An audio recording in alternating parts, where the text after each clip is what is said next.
আমার ওই জানেরা সোনা মালিকেরাম ও মুরব্বিয়ানেরা আল্লাহ নবী মারমাছেন যেদিন আল্লাহ আসমান ও জমিন আল্লাহ বানালেন ওই দিন আল্লাহ পাক তার রহমতের একটা দরওয়াজা বানিয়েছেন। সহিহ হাদিস থেকে প্রমাণ আল্লাহর নবী মারমাছেন ওই দরওয়াজাটা এত বড় দরওয়াজা একটা দ্রুত যানবাহন 40 বছর অথবা 70 বছর দ্রুত গতিতে দৌড়াবে, একভাবে দৌড়াবে, কোথাও বসবে না, কোথাও দাঁড়াবে না। 70,000 বছর গেলে যত দূর যেতে পারে ওই আল্লাহর রহমতের দরওয়াজার এক চৌকাঠ থেকে আর এক চৌকাঠের দূরত্ব এতটা হবে। সুবহানাল্লাহ বলো, সুবহানাল্লাহ বলো। এই যে রহমতের দরজা সহজে বন্ধ হবে না। ওই যে আল্লাহ পাক বানিয়েছে কবে? যেদিন পশ্চিম দিকে সূর্য উঠবে, হ্যাঁ, সেদিন আল্লাহ দরজা বন্ধ করে দেবে। আমার আল্লাহ পাকের এত দয়া, আল্লাহর এত মায়া, কর্মচারী যদি ভালো কাজ না করে, দোকানে থাকতে যদি ভালো না বাসে, কর্মচারীকে ঘাড় ধরে বার করে দিই। বাড়ির চাকর যদি কাজ না করে ঘাড় ধরে বার করে দিই। ও বানিয়ারা সোনারা কর্মচারী নয়, নিজের জন্ম দেওয়া বেটা যদি 2 সপ্তাহ টাকা বাবের হাতে না দেয়, অনেক বাপ আছে ঘাড় ধরে বার করে দেয়। বাবা মায়ের অবাধ্য সন্তান, বাবা মা ঘরে রাখে না। আল্লাহ বলে বান্দা আমি আল্লাহ আমার যে কত দয়া, তোরা আমাকে আল্লাহ বলে ডাকিস না, আমাকে সিজদা করিস না রে বান্দা। মদ খাস, জেনা করিস, আমি আল্লাহ আমার নাফরমানি করিস, আমার অক্সিজেন নিস, আমার শরীরে চলিস, আমার রিজিক খাস। ওরে আমার আল্লাহ রে, দুনিয়া মালিকের মতো আমি আল্লাহ তোকে এই জমিন থেকে ঘাড় ধরে বার করে দিই না, আমার বান্দাকে আমি আশা দিই। যদি বলেন সুবহানাল্লাহ, সত্যি কি আল্লাহ আমাদের বার করে দিয়েছে? আল্লাহু আকবার, বলেন আল্লাহু আকবার। ও আমার বিজানেরা সোনা মালিকেরাম, এই জন্য আল্লাহ পাক কোরআনে জানালেন কুল ইয়া ইবাদিয়াল্লাযীনা আসরাফু আলা আনফুসিহিম লা তাকনাতু মির রাহমাতিল্লাহ ইল্লাল্লাহ ইয়াগফিরুজ যুনুবা জামিআ ইন্নাহু হুয়াল গফুরুর রহিম। সুবহানাল্লাহ। নাফরমান নেমো খারাপ তো লজ্জা শরম তো নেই যে আল্লাহ তোকে এত ভালোবাসে। দিনে 5টা বার একটু আল্লাহকে ডেকে সুবহান রাব্বিয়াল আলা, সুবহান রাব্বিয়াল আযীম। রাস্তায় চলতে চলতে সুবহানাল্লাহ, আলহামদুলিল্লাহ, লা ইলাহা ইল্লাল্লাহ, আল্লাহু আকবার, এই পড়বি। তোর এই সময়টাও তোর নেই। ওরে আমার ভাইয়েরা সোনা মালিকেরা, মা বাপ অপরাধী বাচ্চাকে মার করে দেয়। আল্লাহ নবী মারছেন এই গুনাহগার গুলো যেদিন তওবা করে যদি ফিরে আসে, এই তওবাকারী বান্দার উপরে আল্লাহ পাক এত খুশি হয়ে যায়, শুনলে কলিজা ঠান্ডা হয়ে যাবে। আল্লাহ নবীর হাদিস, নবী আমার ফরমাচ্ছেন আল্লাহ এত খুশি হয়ে যান, কোন একজন মানুষ যদি সফরে বার হয় আর মরুভূমির যানবাহনের না জাহাজের নাম হলো উট, মরুভূমির জাহাজের নাম, আমরা রিয়াদে আসছি, আমার সঙ্গে ছিল এবছরে, প্রচুর রাস্তা, আমাদের মধ্যে কয়েকটা হাজি সাহেব বলছে, হুজুর এখানকার জমি জায়গা চাষ করলে হয় না, মানে ঘর বাড়ি দেখা যাচ্ছে না, শুধু পাহাড় আর মরুভূমি। কয়েকটা উঁট চড়ছে, সাদা উঁট দেখেছেন? সাদা উঁট, উঁট চড়ছে হে মাঠের দূরে, আর উঁটের গায়ের কালার বালির কালার, টিং টিং টিং টিং করে ঘুরছে। সুবহানাল্লাহ বলেন।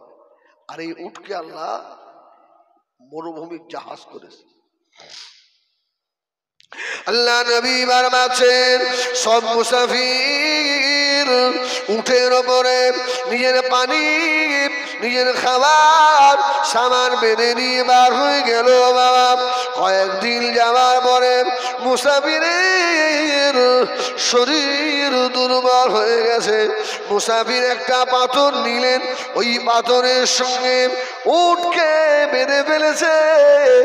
আর একটা পাথর নিয়ে মুসাফির জমিনের উপরে পাথর মাথায় দিয়ে আল্লাহ মুসাফির বান্দা শুয়ে পড়ল উটের পিঠের উপরে।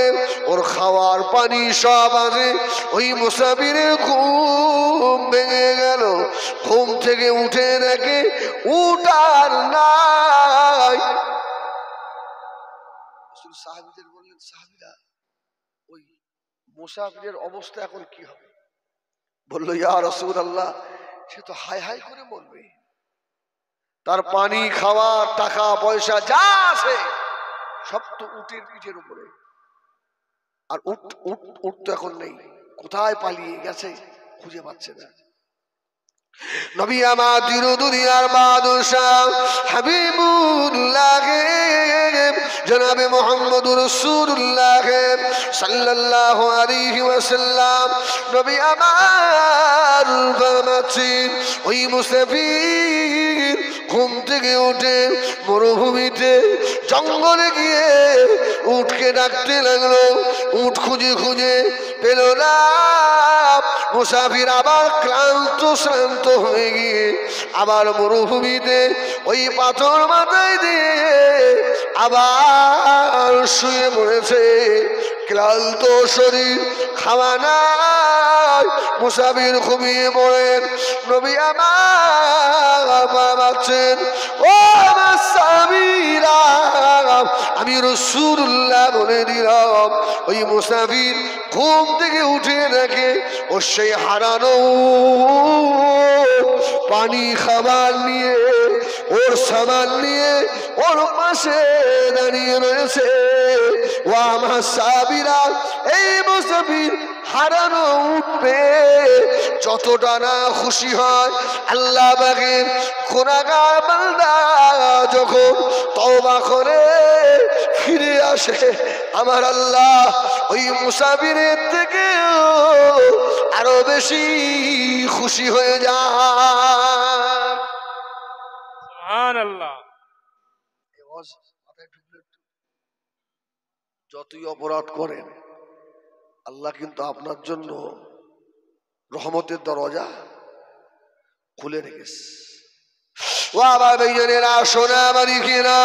রাত 12টা 1টা 2টো বেজে গেছে, আপনার প্রেমিকা আপনাকে ডাকে না, আপনার এমপি আপনাকে ডাকে না, আপনার এমএলএ আপনাকে ডাকে না, আপনার মা আপনাকে ডাকে না, আপনার বাপ আপনাকে ডাকে না, আপনার বন্ধু আপনার ডাকে না।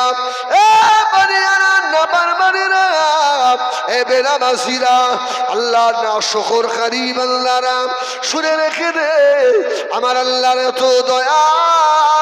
আল্লাহ বলে, বান্দা তোর দুনিয়ায় মহব্বতের মানুষ সব ঘুমিয়ে বিভোর হয়ে রয়েছে, আর আমি আল্লাহ তোকে কত ভালোবাসি। ওই গভীর রাত্রিরে আমি আল্লাহ আমার রহমতের হাত বাড়িয়ে দিয়ে আমি আল্লাহ তোদেরকে ডাকি, আয় জীবনের গুনাহ ক্ষমা করে নে। আল্লাহ বলো, সুবহানাল্লাহ বলো। দুনিয়ায় সব থেকে বেশি ভালোবাসে কেটা? একে কে কে কি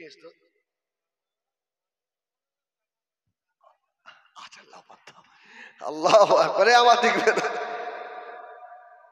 এই দুনিয়ায় সব থেকে বেশি মায়া করে কেনা বউ না? বউ তো তোমাদের ঘোড়ার ডিম। বউ যতদিন স্বার্থ আছে বউ ততদিন ভালোবাসে।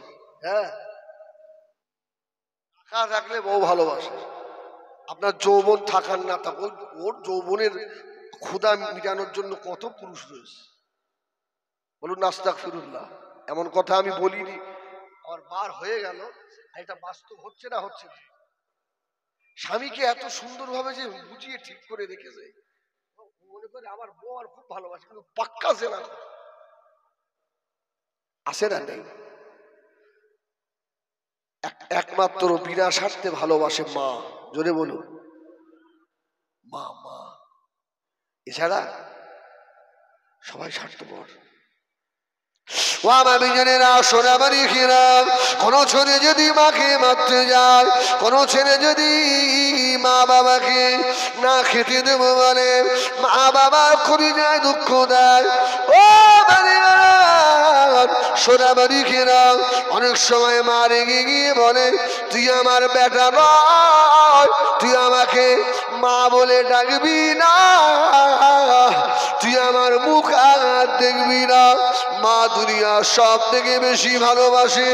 যদি মায়ের কথা বলে, আমার আল্লাহ নাফরমান বান্দাকে আমার আল্লাহ কোনদিন কথা বলে না। জোরে বলুন। এমন আল্লাহকে সেজদা করতে ইচ্ছে হয় না?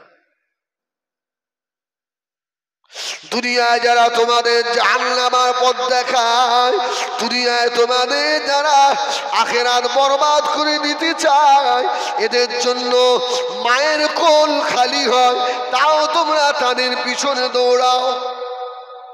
ঠিক না বল?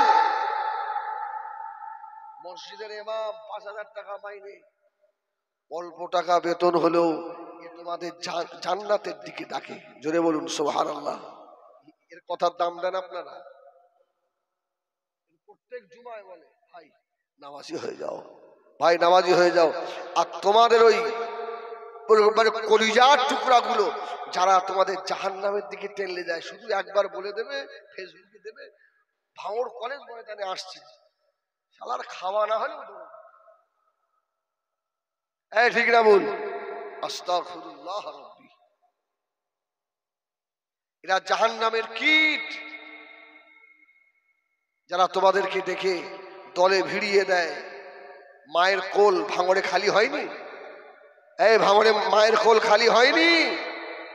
এখন বলেন ওর বাচ্চাগুলোর কে খবর নেবে? আর আসবে ওরা? আর খবর নেবে? কে দেখবে?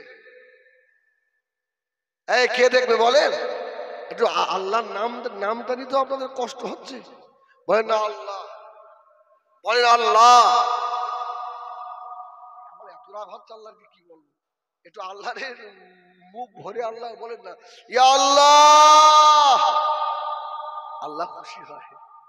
মুখ ভরে আল্লাহকে ডাকলে, যেমন মাকে যদি খুব মহব্বতে ডাকেন, মা, দেখবেন মা খুশি হয় না? হয় না? হ্যাঁ, মা খুশি। মা যদি খুশি হয়, আল্লাহর আদরের বান্দা যদি আল্লাহকে আল্লাহ বলে মহব্বতে ডাকে, আমার আল্লাহ খুশি হয় না? আল্লাহ খুশি হয়। এই জন্য আমি বলি, গতকালকেও বলছিলাম জলসায়, যে রাস্তাঘাটে চলবেন মাঝে মধ্যে একা একা আল্লাহু আকবার, সুবহানাল্লাহ অভ্যাস করেন। সব সময় যেন আল্লাহর জিকিরে জবানটা ভিজে থাকে। সুবহানাল্লাহ বলেন।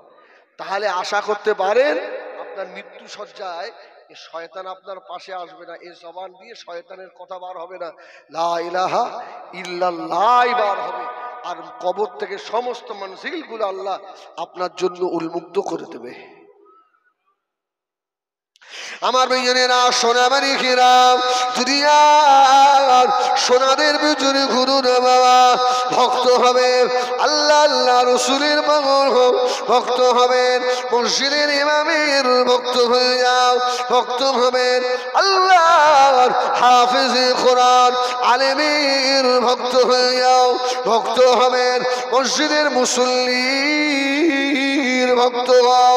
সময় দেবেন, চায় দোকানে নাম, ওর আড্ডাখানায় নয়, তাসের আড্ডায় নয়, সময় দেবেন আল্লাহর ঘর মসজিদে সময় দেবেন। ও সোনামারি গেরা, যতক্ষণ দোকানে থাকবেন গীবত হবে, গিল্লা হবে। আমার ভাই অস্কর ছিল গীবত করা, মরা মায়ের গোশত খাওয়া, তাসের আড্ডায় বসবেন গোনা হবে। ও বানিয়ার সোনারা, যদি মসজিদে গিয়ে বসে থাকেন সুবহানাল্লাহ যদি না বলেন, আলহামদুলিল্লাহ যদি না বলেন, আল্লাহু আকবার যদি না বলেন, আল্লাহর রহমতের ফেরেশতারা নেকি লিখতেই থাকবে।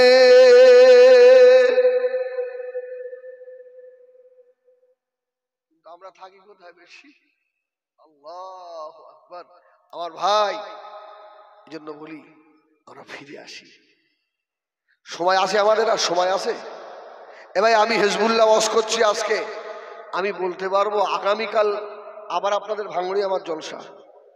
না না, একটা রাজারহাটে আছে, আর একটা ওই না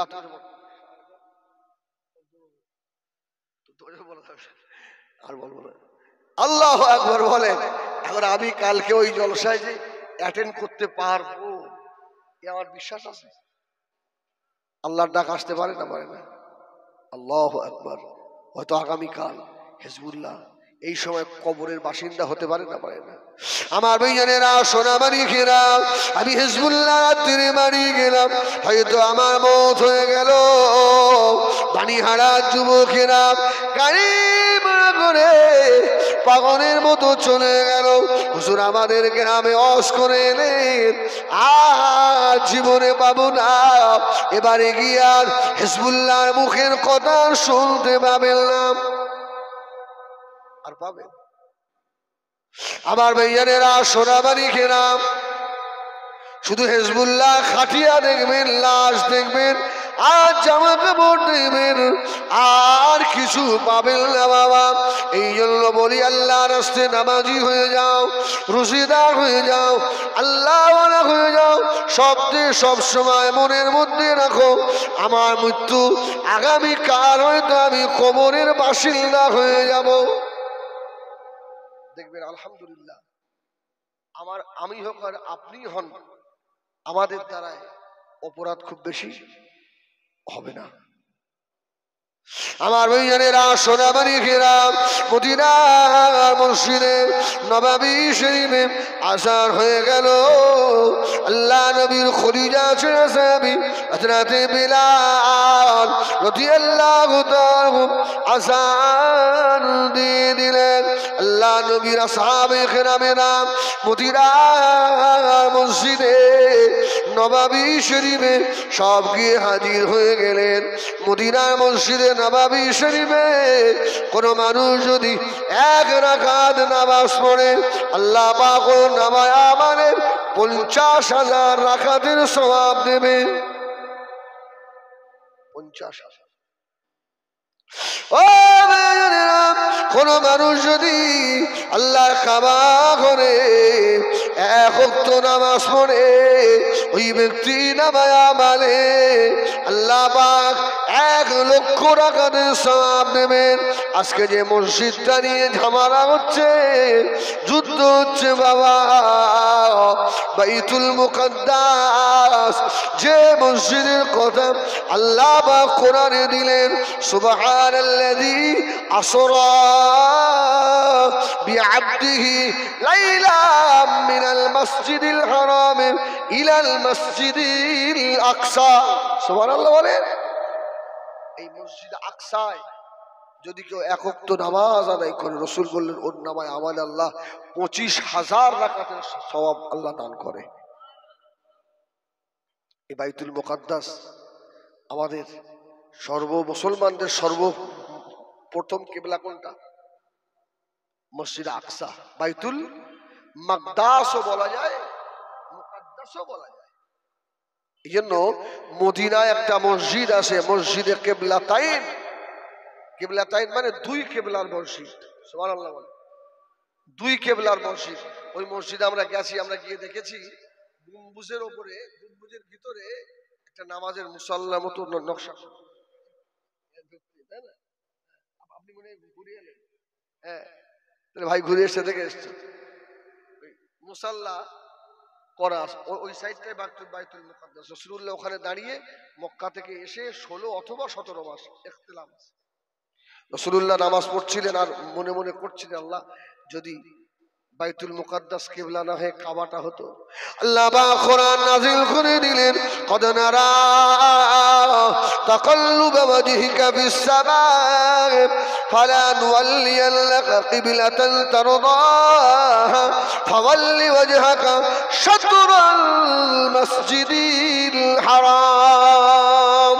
সুবহানাল্লাহ, আল্লাহু আকবার। রাসূলুল্লাহ আল্লাহ বলছেন, হাবিব আমি আপনাকে দেখছি, আপনি মুখটা বারবার আসমানের দিকে করছেন, হ্যাঁ ওয়াজহিকা ফিস সামা, চেহারাটা আপনি আসমানের দিকে করছেন, আমি এখনই আপনার জন্য বাইতুল্লাহকে কিবলা করে দিলাম। সুবহানাল্লাহ বলে, আপনার জন্য, আপনার উম্মতের জন্য। সাহাবীরা রাসূলুল্লাহ 2 রাকাত ওদিক ফিরে পড়লেন বাইতুল মাকদাসের দিকে ফিরে, আর 2 রাকাত নামাজ অবস্থায় রাসূলুল্লাহ ঘুরে গেলেন। যদি বলুন সুবহানাল্লাহ। আচ্ছা রাসূল যদি ঘুরে যান সাহাবীরা কি বসে থাকবে? সাহাবীরা সব ঘুরে গেল। এখন মসজিদের ইমাম, তবে সব জায়গায় সব মশলা এক করলে হবে না। এখন একটা কথা বলি, মসজিদের ইমাম সাহেব যখন মেহরাবে দাঁড়িয়ে নামাজ পড়াবে, ইমাম সাহেবের পেছনে যে লোকটা দাঁড়াবে ওই মানুষটা একটু কালা হলে ভালো হয় না? কালা কালা লোক যত দেখবে বিড়ি খোর কালা মালা সব আগের কাতায় দাঁড়াবে, আর ভালো মালগুলো যাবে না। আরে সব জায়গায় সব মশলা লাগাবেন না, বলবেন তাহলে রাসূলুল্লাহ যখন ঘুরে গেছে সাহাবীরা ঘুরে গেছে, তো আমাদের ইমাম যদি নামাজ পড়াতে ইমাম সাহেবের হাওয়া বার হয়ে যায়, ওযু ফৌত হয়ে যায়, এখন ইমাম সাহেব কি করবে? ইমাম সাহেব ঘুরে বলবে তোমরা সব ছেড়ে দাও, আমার সে কাজ সারা, বলে দেবে। আরে না, মশলা আছে। ইমাম সাহেব ওই জন্য ইমামের পিছনে যে মানুষটা দাঁড়াবে ওই মানুষটার জন্য ইমামতি করার যোগ্যতা থাকে। ইমাম সাহেবের ওযু ভেঙে গেলে ইমাম সাহেব নিয়ে ছেড়ে দিয়ে আস্তে আস্তে পিছনে হটে আসবে, যে মানুষটা পিছনে থাকবে ওকে ইমামতির জায়গায় দাঁড় করিয়ে দেবে। এইরকম করতে করতে ইমাম সাহেব বার হয়ে চলে যাবে। আল্লাহ না করেন যদি আপনাদের গ্রামের ইমাম সাহেব যদি জুম্মার দিন ওইরকম হয়, ওর চাকরিয়াত আপনার থাকবে? আল্লাহু আকবার। এই জন্য ভাই মসলা মসাইলের ব্যাপার, হ্যাঁ ইমামের পেছনে যে ব্যক্তিটা দাঁড়াবেন তার জন্য এমন ক্ষমতা থাকে যে নামাজ পড়ার মতো যোগ্যতা থাকা দরকার আছে। যাই হোক সেদিকে নয়। আরে সাহাবীরা রাসূলকে অনুসরণ করতেন অন্ধের মতো, তো ঠিক কিনা? হ্যাঁ রাসূল সাহাবীদের বলেছে এই পথে যেতে হবে, সাহাবীরা বুঝতে পারছে এই পথে গেলে আমাদের ক্ষতি আছে। এই যুদ্ধে রাসূলুল্লাহ 3 জন সেনা নায়ক বানিয়েছেন, 3 জনেই জানেন এই যুদ্ধের সেনানায়ক একজন লাগে। রাসূলুল্লাহ যখন 3 জন বানিয়েছেন আমরা একজনও ফিরবো না, কিন্তু রাসূল যখন বলেছেন আর সাহাবীরা পিছনের দিকে একবারও তাকাননি। সুবহানাল্লাহ বলেন। এইজন্য কোরআন শরীফে আল্লাহ বলেছেন ফালা ওয়া রাব্বিকা লা ইউমিনুনা, অতঃপর ঈমানদার হবে না রাসূলের সিদ্ধান্ত যদি আপনি মেনে না নেন। আমার ভাইজানেরা, সোনাবাড়ি ঘেরাম নবী আমার চির দুনিয়ার বাদশাহ মদিনা মসজিদে নববী শরীফে আযান হয়ে গেল, আল্লাহ নবী ইমামতি করছেন। ও ভাইজানেরা, বাড়িয়ারা, সোনারা, আল্লাহ নবীর পায়ে জুতা মোবারক, আল্লাহ নবী জুতা পায়ে দিয়ে নবী আমার ইমামতি করছেন। এই জুতো পায়ে দিয়ে নামাজ হবে? 1000 বার হবে, কোটি বার হবে। এখনো যদি আমি জুতো পায়ে দিয়ে নামাজ পড়ি, নামাজ হবে না? 100% বলুন সেই হাদিস। তবে শর্ত হলো জুতো পাক হতে হবে, জুতোর তলায় যেন নোংরা না লেগে থাকে। আচ্ছা আমাদের দিকে দেখবেন যখন জানাজা নামাজ হয়, ভাই ইমাম সাহেব বলে দিল বাবা জুতো খুলে দাঁড়ায়, কাপড়টা যেন হলুদ গাঁটের নিচে না থেকে একটু তুলে নেন। আমরা কিছু কিছু দেখবেন মাতব্বার আছি জুতো খুলে জুতোর উপরে দাঁড়াই, আসে না? হয় না হয় না? আরে জুতো খুলে জুতোর ওপরে দাঁড়ানো আর জুতো পায়ে দিয়ে দাঁড়ানো কি কোনো পার্থক্য আছে? সেম না? যদি ওই জুতোর তলায় ময়লা লেগে থাকে, আপনার জানাজা হলো, নামাজটা হবে? জুতো যখন খুললেন সাইড করে দেন। আল্লাহ নবী জুতা বাইরে মদিনা মসজিদে নববী শরীফে আল্লাহ নবী ইমামতি করছেন। ও ভাইজানেরা, এমন সময় হযরত জিবরিল আমিন আলাইহিস সালাম আল্লাহ নবীর কাছে হাজির হয়ে গেল। ইয়া রাসূলুল্লাহ, ইয়া হাবিবাল্লাহ, হুজুর আপনি জুতা মোবারক খুলে ফেলুন। আল্লাহ পাক বলে দিয়েছেন ওই জুতোর তলায় নোংরা লেগে আছে। হাদিস প্রমাণ করা হয়, আল্লাহ নবী দাঁড়িয়ে জুতো খুলে ফেললেন, বাম পা দিয়ে সরিয়ে দিলেন। ও ভাইজানেরা, আল্লাহ নবী জুতা খোলা দেখে মদিনার মসজিদের সাহাবীরা সবাই জুতো খুলে ফেললো। সুবহানাল্লাহ বলে। রাসূলুল্লাহ ঘুরে বললেন, কি ব্যাপার, এই আমি জুতো খুলেছি, তা তোমরা খুললে কেন? ইয়া রাসূলুল্লাহ, আপনার খোলা দেখে আমরা খুলে ফেলেছি। রাসূল বলল, শোনো, আরে জিবরিল এসে আমাকে কানে কানে বলে গেলেন, ইয়া রাসূলুল্লাহ, আপনার জুতোর তলায় ময়লা লেগে আছে, আমি এই জন্য খুলি। শোনো সাহাবীরা, জুতো পায়ে দিয়ে 1000 বার নয় 1 কোটি বার নামাজ জায়েজ আছে যদি জুতোর তলা পরিষ্কার হয়। তবে হাদিস শরীফের এক জায়গায় এসেছে যে যে জুতোটা পায়ে দিয়ে রাসূলুল্লাহ নামাজ পড়াতেন ওই জুতোটা সফট ছিল, নরম নরম। আর আমাদের যা বর্তমানে জুতো সোল, ভাই যদি মসজিদে নামাজ পড়তে পড়তে মারামারি লেগে যায়, একটা মুসল্লির দাঁত থাকবে বলে বলে, অতএব জুতো নিয়ে যাওয়ার দরকার নেই ভাই, জুতো বাইরে রেখে দিয়ে। আল্লাহু আকবার। জুতো সফট হওয়া দরকার, জুতোর তলায় নোংরা না থাকলে জুতো পায়ে দিয়ে নামাজ জায়েজ হবে। নবী আমার দিন ও দুনিয়ার বাদশাহ হাবিবুল্লাহ জনাবে মুহাম্মদুর রাসূলুল্লাহ সাল্লাল্লাহু আলাইহি ওয়াসাল্লামকে সাহাবীরা এত প্রাধান্য দিতেন, আল্লাহ নবীর কথার এত মর্যাদা দিতেন। ও ভাইজানেরা, এই জন্যই তো আল্লাহ বলে দিয়েছেন, রাদিয়াল্লাহু আনহু অরাদু আন। সাহাবীদের উপর আল্লাহ এই খুশি না বেজা? আরে রাসূলুল্লাহ বলেছে, আমার সাহাবীদের মর্যাদা এত বেশি, তোমরা যদি উহুদ পাহাড় সমান দান খায়রাত করো আর আমার সাহাবীর একটা জবের দানা দান করবে, সুবহানাল্লাহ বলেন, আমার সাহাবীদেরটা বেশি হয়ে যাবে। সুবহানাল্লাহ। আমি বেশ কিছু জলসায় বছরে এই কথাটা বলেছি। তাম দুনিয়ার সব মানুষগুলোকে যদি আল্লাহ আব্দুল কাদের জিলানীর মতো ওলি করে দেয়, তাম দুনিয়ার সব মানুষগুলো যদি খাজা করিবে নওয়াজের মতো ওলি হয়ে যায়, মুজাদ্দেদ আলবে সানির মতো ওলি হয়ে যায়, সাহাবীদের জুতোর তলার ধুলো কোনার সমতুল্য হবে না। সুবহানাল্লাহ বলেন, সুবহানাল্লাহ বলেন। তাহলে সাহাবীদের মানে মর্যাদা কম না বেশি? এমনি বেশি। রাসূল বলেছে ডাইনে যেতে, আমরা যাই কোন দিকে? বায়ে না? তাহলে আমাদের মর্যাদা বাড়ে? আমরা তো মার ধরে এমনি খাবো। আমার ভাইজানেরা, সোনামারি ঘেরা, নবী আমার মদিনার মসজিদে নববী শরীফে আল্লাহ নবী সাহাবীর নিয়ে বসা, একজন সাহাবীর হাতের ভিতরে সোনার আংটি। এই সোনার আংটি পরা যায় না? যারা আমরা যারা পুরুষ, আমাদের জন্য সোনা ব্যবহার করা চলবে বাবা? চলবে না। মেয়েদের জন্য চলবে তো অবশ্যই, কিন্তু সোনা আমি রেখে দিয়ে পরে বিক্রি করে ওই টাকা পয়সা নিয়ে আমি অন্য কাজ করতে পারবো তো? 100% অসুবিধা নেই। তো সাহাবীর হাতে সোনা আংটি, আল্লাহ রাসূলের নজর পড়ে গেছে, রাসূলুল্লাহর চেহারা লাল হয়ে গেছে। রাসূলুল্লাহ আস্তে আস্তে, হাদিস শরীফ বলছি, রাসূল আস্তে আস্তে উঠে গিয়ে সাহাবীর হাত থেকে সোনার আংটিটা খুললেন, দ্রুত ছুঁড়ে দিলেন, সাহাবীর গায়ে গেছে। সাহাবীর অবাক যে রাসূল তো এত রাগা রেগে যান না, আর রাসূল নিজে হাতে করে খুলে সাহাবীর গায়ে মারলেন।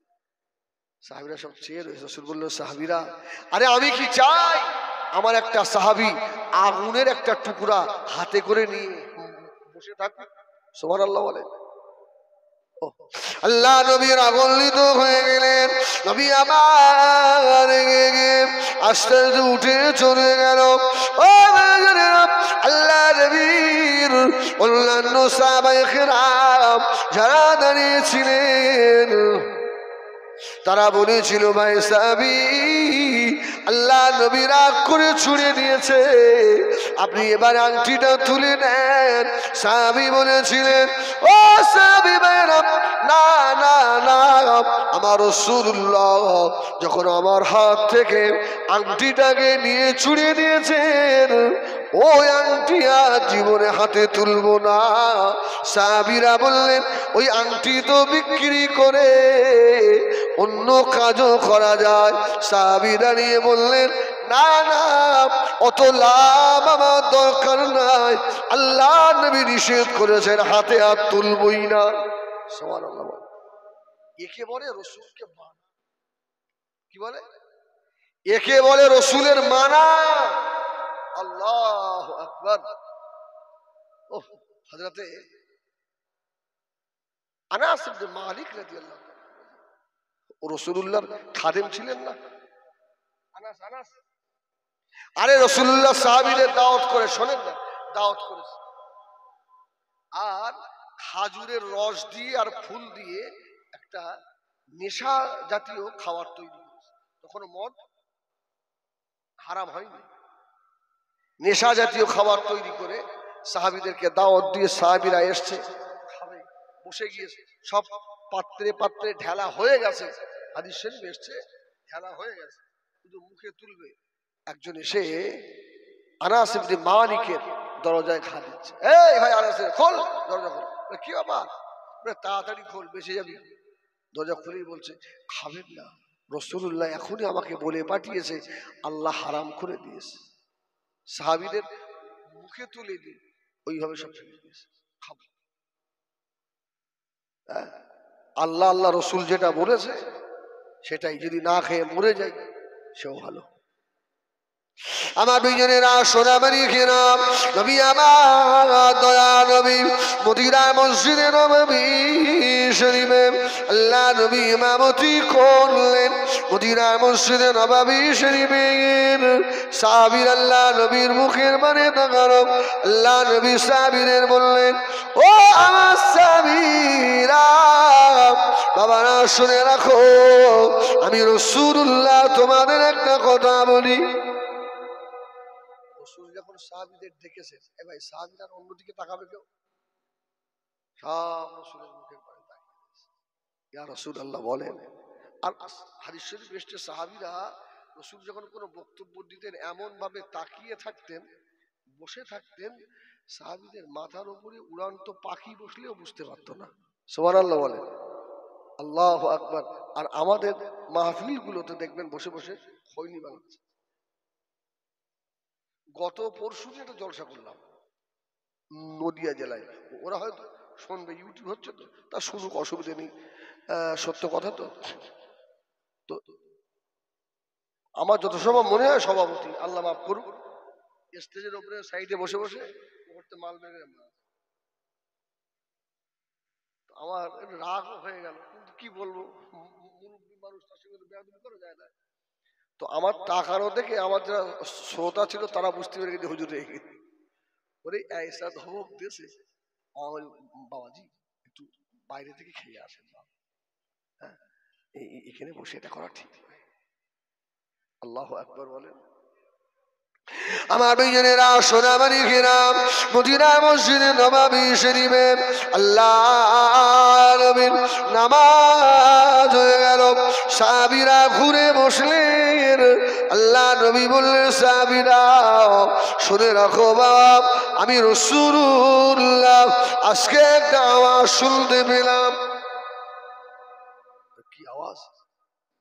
বললো, আজ থেকে প্রায় 70 বছর আগে থেকে জাহান্নামার উপর থেকে একটা পাথর আল্লাহ পাক ছেড়েছিলেন, আর সেই পাথরটা আজকে জাহান্নামার দেশে পড়লো। আল্লাহ ওই আওয়াজটা আমাকে শুনিয়েছেন। এই জাহান্নামে আল্লাহ কাদেরকে দেবেন? সাহাবীরা জিজ্ঞেস করলেন। জাহান্নামের ভিতরে আরেকটা জাহান্নাম আছে। জাহান্নামের, এই ভাই জেলের মধ্যে আরেকটা জেল আছে না, ওর নাম কি? সেল। তো ঠিক দুনিয়ার সঙ্গে কি সুন্দর আখিরাতের মিল আছে। যারা ইলমে মারিফাতের মানুষ, যেমন এমপি, এমএলএ, এমপি সব ভাগ ভাগ আছে না, ঠিক আল্লাহর ওলিদের এরকম ভাগ আছে। হ্যাঁ, গৌস, কুতুব, আওতাদ, আবদাল, এইভাবে সাজানো আছে। আর এদের এক একটা এরিয়ার এক একটা দায়িত্ব দেওয়া রয়েছে। যে এলাকার আবদাল চলে যাবে, কুতুব চলে যাবে, আল্লাহ পাক ওই এরিয়া থেকে আবার একটা কুতুবকে সেটিং করে দেবে, ওই জায়গায় আল্লাহ বসাবেন। ঠিক এইভাবে সেটিং করা আছে। আল্লাহু আকবার। তো জাহান্নামের ভিতরে আরেকটা জাহান্নাম আছে, যার নাম হলো জুব্বুল হুজুন। হুজুন নামক জাহান্নাম। আল্লাহ নবী সাহাবীদের বললেন, ও আমার সাহাবীরা শুনে রাখো বাবা, এই জাহান্নাম ওই জুব্বুল হুজুন থেকে আল্লাহর কাছে পানাহ চাই। আয় আল্লাহ, আমরা জাহান্নাম, আমাদেরকে আল্লাহ ওই জুব্বুল হুজুনের জাহান্নামায় দেবেন না। আল্লাহ আমরা সহ্য করতে পারবো না। আল্লাহ নবী বললেন, সাহাবীরা ওই জুব্বুল হুজুর জাহান্নামে আল্লাহ পাক কাদেরকে ঢোকাবে জানো? সাহাবীরা বললেন, ইয়া রাসূলুল্লাহ, আল্লাহ ওয়া রাসূলুহু আল্লাহ, আল্লাহ রাসূল ভালো জানে। হুজুর আপনি বলেন। আল্লাহ নবী বলেছিলেন, ও আমার সাহাবীরা শুনে রাখো, যারা লোক দেখানো ইবাদত করে, যাদের ইবাদতের ভিতরে রিয়া লুকিয়ে রয়েছে, আমি আল্লাহ আমার জন্য হয় না, লোক দেখানো হয়ে যায়, আল্লাহ ওই ব্যক্তিগুলোকে জুব্বুল হুজুনে ঢোকাবে। যে জুব্বুল হুজুর এত কঠিন হবে, জাহান্নাম ওই জাহান্নাম থেকে পানাহ। এবার বলবেন, আমাদের ইবাদতের ভিতরে রিয়া হচ্ছে কি করে, আমরা কি করে বুঝবো? আল্লামা ইবনে কাসির রাহমাতুল্লাহ আলাইহি একটা উদাহরণ দিয়েছে। বাবা, তোমাদের ইবাদতে রিয়া হচ্ছে কিনা তোমরা নিজেরাই অনুভব করলে বুঝতে পারবে। হুজুর লিখেছে, তুমি যখন লোকের ভিতরে লোক সমাগম, এখন ধরো মসজিদে যখন 4 রাকাত জোহরের নামাজ পড়ো, তুমি দেখবে ঘড়ির দিকে তোমার মানে কতটা সময় লাগে। আর ওই 4 রাকাত নামাজ যখন মসজিদে কেউ থাকবে না, একা একা পড়বে, তোমার সময় কতটা যায়। আরে লোক সমাজে নামাজ পড়লে 4 রাকাত নামাজ কমসে কম 5 থেকে 7 মিনিট। আর যদি দেখেন আমি এই একা একা পড়লে আমার 3 মিনিটে হয়ে যাচ্ছে, তার মানে বুঝতে হবে ওই নামাজের ভিতরে রিয়া লুকিয়ে রয়েছে, লোক দেখানো ইবাদত রয়েছে। এটা কি আল্লাহ শিরকের মধ্যে গণ্য করে দেবে। আর আল্লাহ বললেন, ইন্নাশ শিরকা লা যুলমুন আযীম, সবথেকে বড় জুলম কি? শিরক করা, আল্লাহর সঙ্গে কাউকে অংশী স্থাপন না করা। আল্লাহ বান্দা নামাজ পড়েনি, আল্লাহ মাফ করে দেবে। রোজা রাখিনি, আল্লাহর হক আল্লাহ মাফ করে দিতে পারে। কিন্তু বান্দাকে বলে, আল্লাহ বান্দা রে, তোরা আমার সঙ্গে শিরিক করবি নি, শিরকের গোনাহ। ও বেজনেরা, সোনা মানিকেরা, কাকা করে শোনো বাবা, আল্লাহর ওলিদের বাজারে শিরকি চলে। কিছু কিছু ওলির বাজারে চাদর চড়ায়, চুমা দেয়, বুসা দেয়। আজকে জলসার জলসায় আসার মধ্যে ফখরে মধ্যে একটা মাহফিল দেখলাম। আমি আমার সঙ্গীদের দেখালাম, ওদের পীর সাহেবের কবর আছে, সেজদা করছে। আচ্ছা, কবরে সেজদা জায়েজ আছে? এই কপালটা দুনিয়ায় কারোর জন্য নয়, এটা খাস আল্লাহর জন্য। দুনিয়ায় কারোর জন্য এই কপাল নয়। আমার ভাইয়েরা, সোনামারি ঘেরা, আল্লাহ নবীরা, সাহাবে কেরামেরা দুনিয়া দেখানো ইবাদত করতেন না। এরা আল্লাহকে খুশি করার জন্য ইবাদত করতেন। আল্লাহ নবী ইন্তেকাল হয়ে গেলেন। হযরত আবু বকর রাদিয়াল্লাহু তাআলা আনহু খলিফা হলেন। হযরত আবু বকর ইন্তেকাল হলেন, হযরত উমর খলিফা হলেন। হযরত উমরের জামানায় হুজুর আমার মদিনার মসজিদে নববী শরীফের ইমাম হয়েছিলেন। হযরত উমর ফারুক আল্লাহ পাক 50টা দেশের খলিফা বানিয়েছিলেন। সুবহানাল্লাহ বলবেন। 50 দেশের খলিফা। আরে নেতা তো তারা, ওই নেতাদের অনুসারী হলে জান্নাতের রাস্তা দেখাবে। আর আমাদের বর্তমান যা নেতা, এদের অনুসারী হলে আপনাকে জাহান্নামের পথ দেখিয়ে দেবে। দেখেন নেতা কারে বলে, সুবহানাল্লাহ আগে বলে নেন, বলেন সুবহানাল্লাহ বলেন। আল্লাহু আকবার। উমর 50 দেশের খলিফা। উমরের জামায় 17টা তালি। সুবহানাল্লাহ বলেন, 17টা তালি। আর আমাদের এখানে না বলবো না। আল্লাহু আকবার।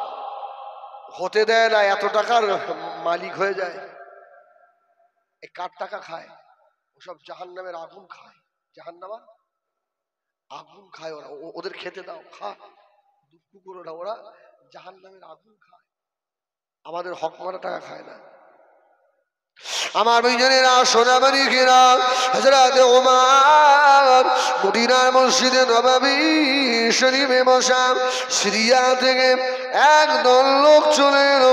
হযরত ওমর ও হযরত আমিরুল মুমিনিন খলিফাতুল মুসলিমিন আমাদের সিরিয়ার হিমস নগরে একটা খলিফা দেন। একটা খলিফা ঠিক করে। তা হুজুর বললো, বাবা তোমরা আজকে থাকো, আমি কাল ফজরের নামাজের পরে রাসূলুল্লাহ সাহাবীদের ভিতর থেকে একজনকে ঠিক করে দেবো। সুবহানাল্লাহ বলেন। ভোট টোট নয়, আমি ওমরটাকে দেবো, সে যাবে। এই কথা যখন চাউর হয়ে গেল, ছড়িয়ে গেল, ভাই নেতা হওয়ার শখ কম বেশি সবার আছে না? আমার তো মনে হয় যদি ছেলে এমপি টেমপি হইতো, জীবনে একবার হতে পারলাম। আল্লাহ আস্তাগফিরুল্লাহ, আল্লাহ যেন ওই পদ না দেয়। তওবা পড়েন। এই শোনেন, তোমার রাদিয়াল্লাহু তাআলা বলে আমি যাকে দেবো সে যাবে। বাবা এই কথাটা যখন চাউর হয়ে গেছে, ছড়িয়ে গেছে, রাসূলুল্লাহ কিছু শিক্ষিত সাহাবা, ধনী সাহাবা সব অপেক্ষা, যদি আমার নামটা করে, আমি আমার নাম ইতিহাসে উঠবে, আমি খলিফা হিমসে। উমার যে কাকে করবেন এ তো উমার জানে। যদি বলো সুবহানাল্লাহ। আরে আমরা মানুষের বাহ্যিকটা দেখে বুঝি, আর উমার বাহ্যিকও বোঝে, ভিতর দেখেও বোঝে। সুবহানাল্লাহ বলেন। আর উমার কোন লোক জানেন? আর একটা হাদিস ছোট্ট করে শুনিয়ে দিই। রাসূলুল্লাহ রাস্তা দিয়ে যাচ্ছেন, আপনাদের অসুবিধা হচ্ছে?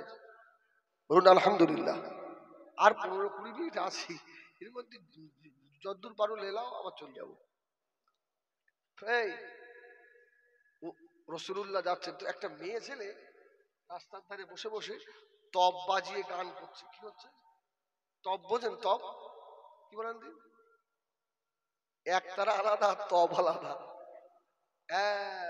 একদিকে ফাঁকা ঢোলের আর একদিকে আটকানো, একে তব বলা হয়। তো তব বাজিয়ে মেয়েটা গান করছে। গান বলতে এই গান নয়, মানে কবিতা আবৃত্তি করছে। তো রাসূলুল্লাহ দাঁড়িয়ে গেছে,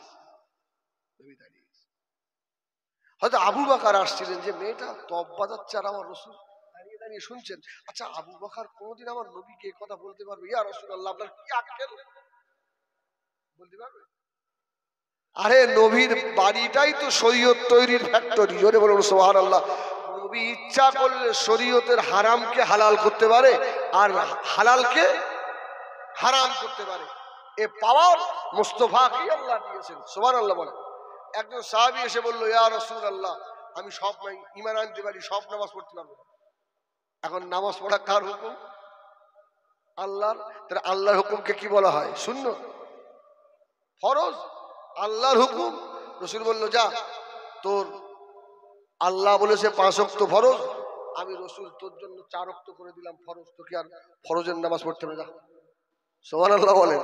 তাহলে রসুলের এত সুপ্রিম পাওয়ার, রসুল্লাহ শরীয়তের জায়েজকে না জায়েজ করার ক্ষমতা মোস্তফার আছে।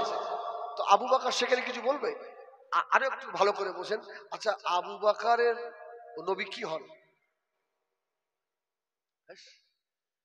আবু বকর শ্বশুর আর রসুল জামাই।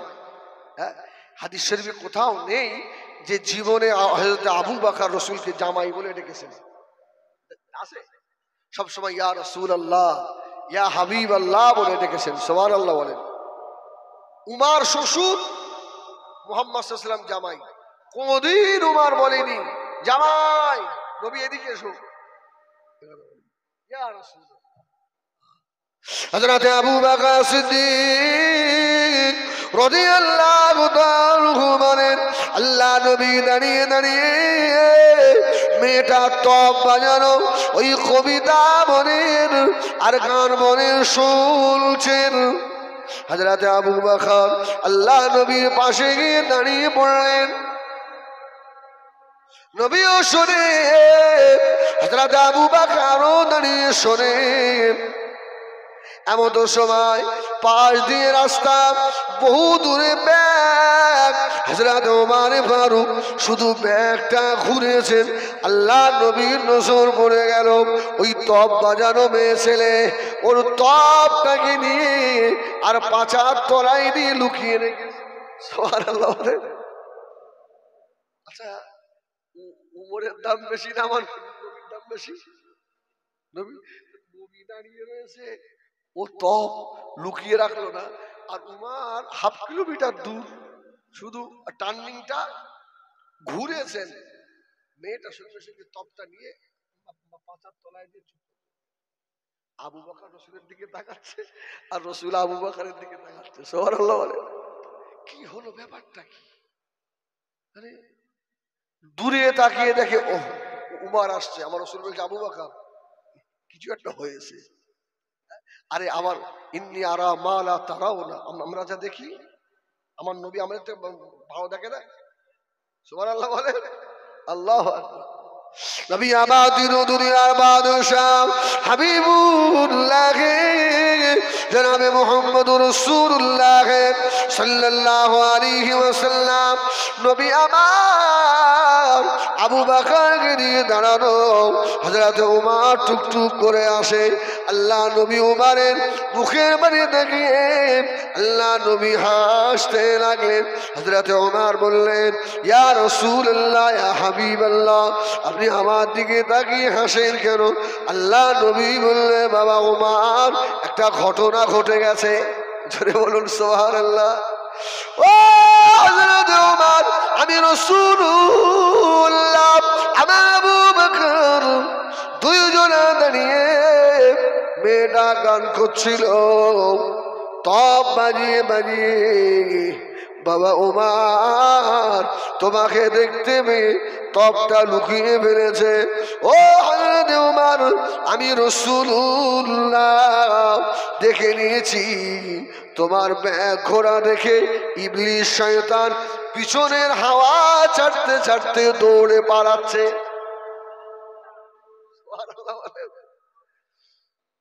আল্লাহু আকবার। উমরের শান অনেক। উমরের শুধু নামে কোরআন শরীফে 19টা আয়াত নামে। আর উমরকে আল্লাহ এত দরজা দিয়েছিলেন, উমরের সিদ্ধান্ত তো আল্লাহর সিদ্ধান্ত।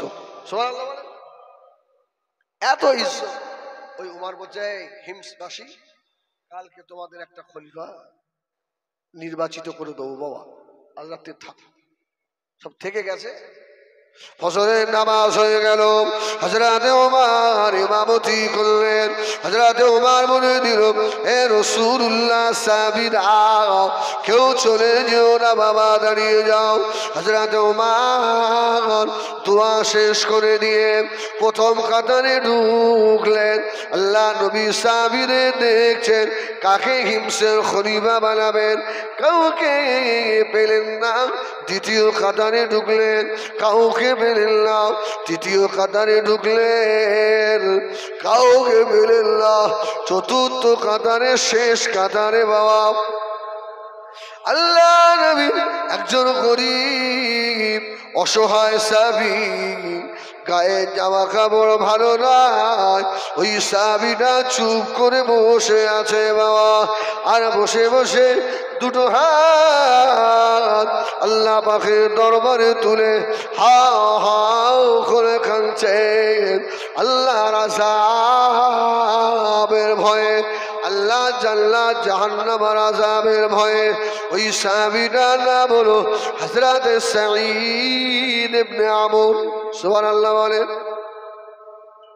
ও বাড়িওয়ালা জানেরা, হযরত ওমর ফারুক রাদিয়াল্লাহু তাআলা আস্তে আস্তে গিয়ে ওই সাঈদ ইবনে আমরের মাথার উপরে হাত দিয়ে বললেন, ও ভাই সাঈদ ইবনে আমর, আপনাকে আমি হিমস নগরের খলিফা বানালাম। সুবহানাল্লাহ বলেন। এখন সাঈদ ইবনে আমর খুশি না বেজার? খুশি, খুশি না বেজার? হ্যাঁ, এই জন্য মেজলা হুজুর বলতো, কচি যারা পদ চায় না ওদেরকে পদ দাও, আর যারা পদলোভী ওদেরকে পদ দিওনি। গরিবের মাল লুটে বেটে খাবে, ঠিক কিনা? আল্লাহু আকবার। তো সাঈদ ইবনে আমর বলছে, হুজুর এটা আমাকে না করে অন্য সাহাবীগুলোকে দেখতে পেলেন না? আমি মূর্খ মানুষ, গরিব মানুষ, হ্যাঁ, আর আমার কবরে কি হবে? সুবহানাল্লাহ বলেন, সুবহানাল্লাহ বলেন। আমি অত বড় পদ আমার দরকার নেই। ওমর বলল, সাঈদ ইবনে আমর, লোক ওপর দেখে, আমি সাঈদ ইবনে আমরের ভিতর দেখেছি। জোরে বলুন সুবহানাল্লাহ। তোমার অন্তরে বেশি আল্লাহর ভয় আছে, তোমার দ্বারাই সরকারি মাল কি হবে না, পাসার হবে না, তুমি খেয়ে ফেলতে পারবে না বাবা। তোমার মধ্যে আল্লাহর ভয় আছে, তুমি যাও হিমস নগরের খলিফা। হযরত সাঈদ ইবনে আমর রাদিয়াল্লাহু তাআলা হুজুর আমার বিবিকে সঙ্গে করে নিয়ে আর সিরিয়ার হিমস নগরের দিকে রওনা হয়ে গেলেন। ও পানিয়ারা যুবকেরা, কিছু রাস্তা যাওয়ার পরে আল্লাহ নবী সাহাবী হযরত সাঈদ ইবনে আমরের বিবির প্যারালাইসিস হয়ে গেল। এত বড় সাহাবী, তার বিবির প্যারালাইসিস। আর আমাদের যদি যাই একটু নামাজ কালাম পড়ি, যদি জ্বর জারি বা কিছু একটু হয়েছে, এত দোষারোপ আল্লাহকে করি, ঠিক না ভুল বলেন? এত নামাজ পড়ে, আমার বৌমা রাত দিন কোরআন তেলাওয়াত করে, তাও যত ব্যয় আমার বাড়ি, এরকম বলবেন না।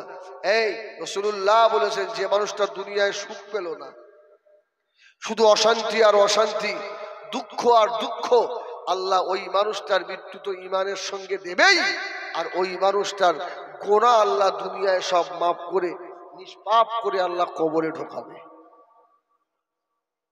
ইমানদারের উপরে মুসিবত আসবেই, স্বাভাবিক ব্যাপার। হযরত সাঈদ ইবনে আমরের বিবির প্যারালাইসিস হয়ে গেল বাবা।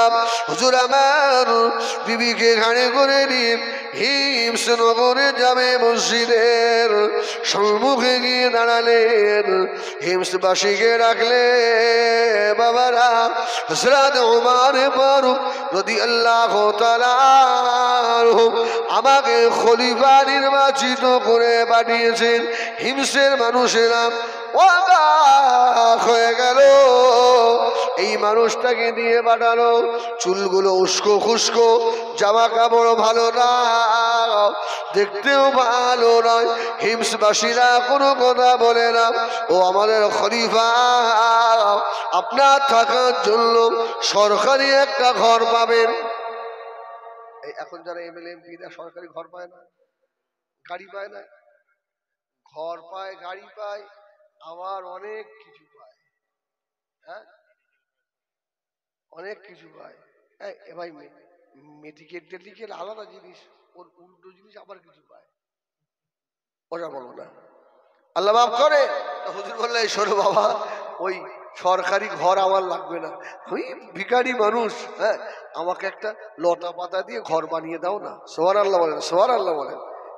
এই মসজিদের পাশে একটা ঘর করতে দাও, ছোট মতো ঘর করতে দাও।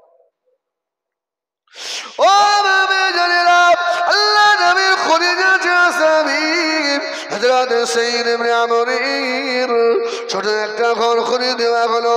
হযরত সাইয়্যিদ ইবনে আমর ওই ঘরের ভিতরে আল্লাহ পাকের ইবাদতে মাশগুল হয়ে থাকেন।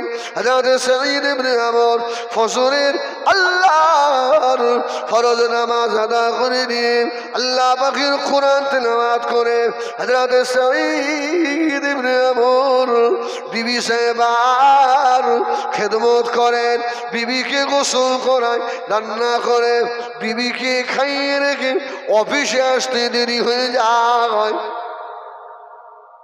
ভাই, বিবির হাতের কাজ করে দেওয়া এটা সুন্নাত। কি বললাম? এটা সুন্নতে রাসূল। সাঈদ ইবনে আমর এইভাবে প্রতিদিন 1 ঘন্টা লেট হয়। আর উমর রাদিয়াল্লাহু তাআলার একটা নিয়ম ছিল, উনি যে 50 দেশের খলিফা ছিলেন, প্রত্যেক দেশে বছরে একবার করে গিয়ে জনসমাবেশ করতেন, জনসভা ডাকতেন। দেখে মানুষদের জিজ্ঞাসা করতো, তোমাদের যে খলিফা আমি দিয়েছি এর দোষ কি কি বলো? ঠিকঠাক ভাবে দেশ চালাচ্ছে নাকি ভুল ত্রুটি করছে? 1 বছর পরে ওমর গেলেন হিমসবাসীদের দেখে, বলছে তোমাদের খলিফার খবর কি? বলছে হুজুর একটা লোক দিয়েছেন, দেখতেও ভালো না, নাকি হিগড়ি নিয়ে খলিফা। 3 জন মানুষ দাঁড়িয়ে গেছে, বলছে হুজুর আমাদের খলিফার নামে বিরাট অভিযোগ। বলে কি? বলে 1 নাম্বার হলো প্রতিদিন 6টায় অফিসে আসার কথা 8টায় আসে। 1 নাম্বার। এই তোমার অভিযোগ? বলে আমার অভিযোগ হলো ও লোক সারাদিন আমাদের বক্তব্য শোনে, কিন্তু এসার পরে ওই ঘরের মধ্যে ঢুকে এত কাঁদে, সুবহানাল্লাহ বলে, ঘরে ঢুকে এত কাঁদে আর কারোর কথা শোনে না। লো তাই? এই তোমার অভিযোগ? বলছে আমার অভিযোগ হুজুর আপনি তো প্রায় 10 বছর হয়ে গেল, আপনি এই 50 দেশের খলিফা, আপনি 10 বছরে একদিনও ছুটি নেন। আর আমাদের খলিফা প্রত্যেক মাসে একদিন ছুটি নেয়। এই খলিফার দোষ। ওমর বললে সত্যি বলেছে? বলছে হুজুর 100% সত্যি কথা। কেন বাবা তোমার লেট হয়? সুবহানাল্লাহ বলেন। হযরত সাঈদ ইবনে আমর বললেন, এ রাসূলুল্লাহ সাহাবী হযরত খলিফাতুল মুসলিমিন হযরত ওমর, আমার বিবি সাহেবা প্যারালাইসিস মানুষ, সকালে উঠে নামাজ পড়েন, আমার বিবির খিদমত করি। ও হযরত ওমর, আমি সাঈদ ইবনে আমর খলিফা হতে পারি, তবে আমার রাসূলুল্লাহর সুন্নতের এক চুল বাইরে যেতে পারবো না। সেদিনে আল্লাহ নবীর সুপারিশ শাফাত আমার নসিবে হয়তো হবে না। সুবহানাল্লাহ বলো। তুমি কি করো? একদম 1-1.5 ঘন্টা রস আর 5 মিনিট থাকবে, 5 মিনিটে হুজুর বললেন, হুজুর আমি আমার বিবির হাতের কাজ করে দিই। আমাদের আয়েশা বললেন, রাসূলুল্লাহর জামাটা ছিঁড়ে গেলে রাসূল নিজে হাতে সেলাই করতেন। সুবহানাল্লাহ সুবহানাল্লাহ। রাসূলুল্লাহর জামা নোংরা হয়ে গেলে রাসূল নিজে হাতে সাফ করতেন।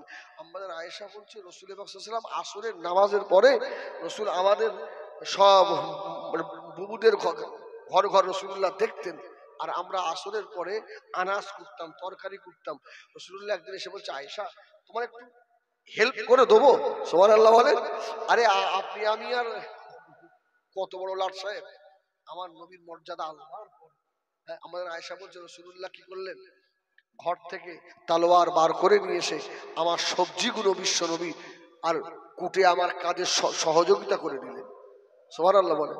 আমাদের আয়েশা বলছে, আমার রাসূল এত ভালো, কেউ যদি স্বামী হতে চায়, মানে পরিচিত স্বামীর আদর্শ শিখতে চায়, সে যেন মুহাম্মদুর রাসূলুল্লাহকে দেখে। সুবহানাল্লাহ বলেন।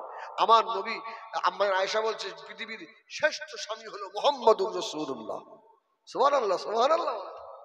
আয়েশা বলছে, আমি ছোট মানুষ, আমার কাজের ভুল হতো, কিন্তু আমার রাসূল কোনোদিন আমাকে ধমক দেননি। সুবহানাল্লাহ। আমার ভুল হয়ে গেলে রাসূলুল্লাহ বলতেন, আয়েশা ছোট মানুষ, আমার লাল আয়েশা এই কাজটা এইভাবে নয়, আশা এইভাবে করবে। হ্যাঁ, আল্লাহু আকবার বলেন। কি আদর্শ! আমাদের আয়েশা বলছেন, আমার ঘর ঝাড়ু দেওয়া হয়নি, বিশ্ব নবী আমাকে কোনোদিন ধমক দেননি। রাসূলুল্লাহ এসে ঝাড়ুটা হাতে নিয়ে বিশ্ব নবী নিজের ঘর নিজে ঝাড়ু দিচ্ছে। জোরে বলুন সুবহানাল্লাহ। এই ভাই আমার, এই বিবির হাতের কাজে সহযোগিতা করা এটা রাসূলের সুন্নাত না? বললো হ্যাঁ। তাহলে আমার এই সুন্নাত আদায় করতে 1 ঘন্টা দেরি হয়। সুবহানাল্লাহ বলে।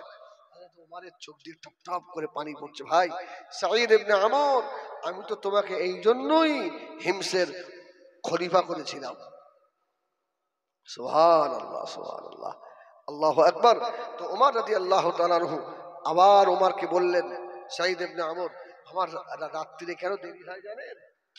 রাত্রিরে আমি সারাদিন দুনিয়ার মানুষদের হেল্প করি, কাজ করি, দায়িত্ব পালন করি, কিন্তু আমার তো কবর আছে, আমার তো হিসাব হবে।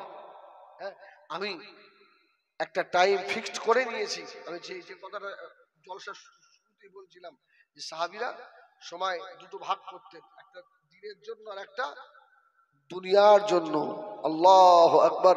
সাঈদ ইবনে আমর বলেন, এশার পরে আমি আর দুনিয়ার কারোর কথা শুনতে পাইনি, আমি আল্লাহর জাহান্নামের ভয়ে শুয়ে শুয়ে কাঁদি। জোরে বলুন সুবহানাল্লাহ, আল্লাহু আকবার। অনেক কথা।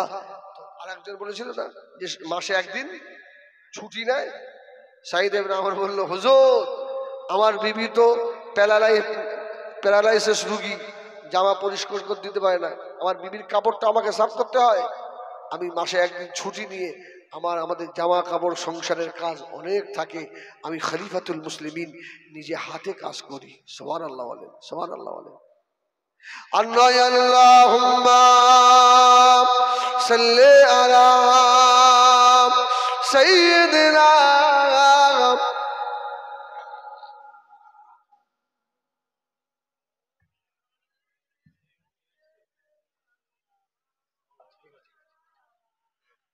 रसूलुल्लाह की दिल में मोहब्बत लेके आया हो, ओ दौलत लूट नहीं सकती, ओ दौलत लेके आया हो।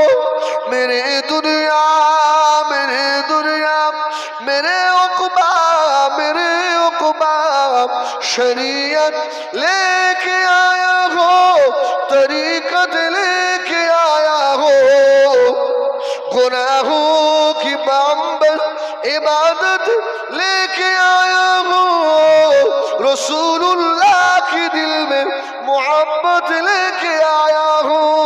अल्लाहुम्मा अल्लाहु अकबर